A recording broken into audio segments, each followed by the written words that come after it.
Listen, let's just start this segment with this statement, okay? I'm not a hater when it comes to fitness. I believe in wellness. My wife has a company called The Purist. I'm into it.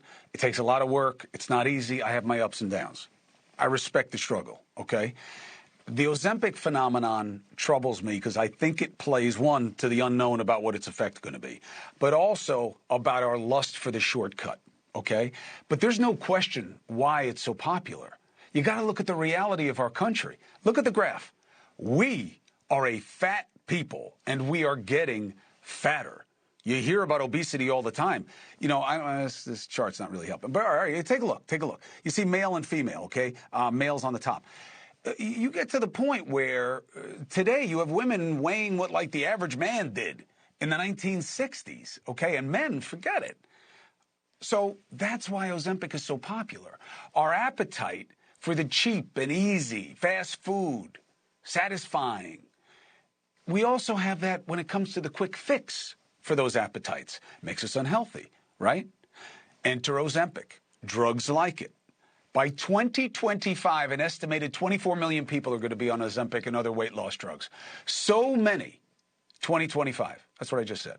So many, all right, now they're telling me 2035. It says 2025. Whatever. There are more and more people taking the drug, okay? So much so that they could change the economy. People on these drugs consume less food. That's what the drug does. As much as 30% less. Companies that make especially snacks and all the foods that we shouldn't be eating in the first place are seeing a reduction. What could be the impact for all of us in the economy? Supermarket guru Phil Lempert. This is extraordinary that literally you're seeing it reflected in the kinds of food that are bought and how much.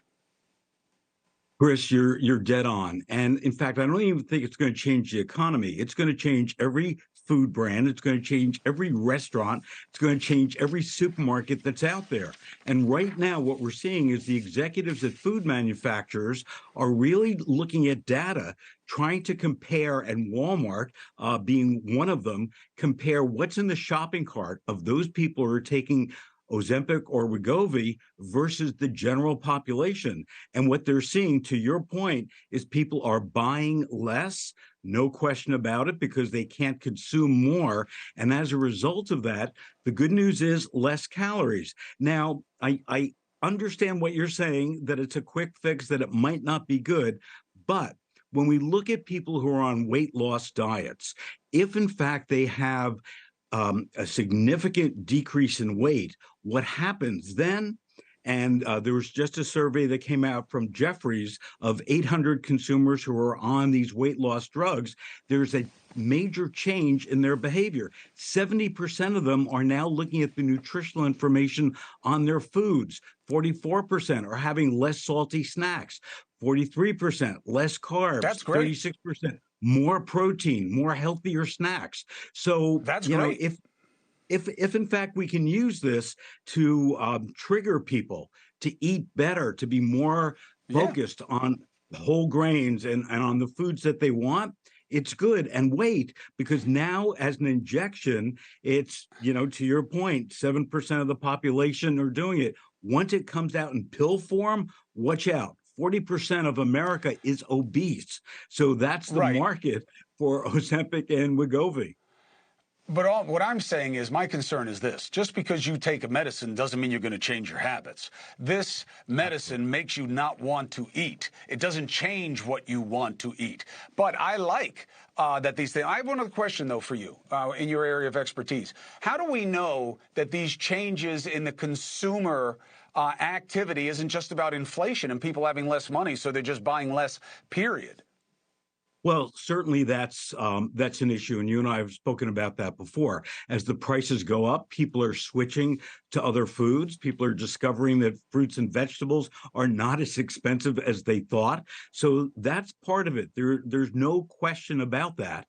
But it's really these wellness drugs, or however we want to call them, that are really prompting these changes and getting all these food companies very nervous about what they're going to be selling and how they're going to have to reformulate. They should be. They should be nervous. Yeah, They they should be should be. nervous. They No have been question. they have been like drug dealers. They have been making things that they know are garbage for us. Hey, thank you for watching. Please go to newsnationnow.com, newsnationnow.com, and you can find News Nation on your television provider. And don't forget to click the red subscribe button down below. Then you will get more of News Nation's fact-driven coverage.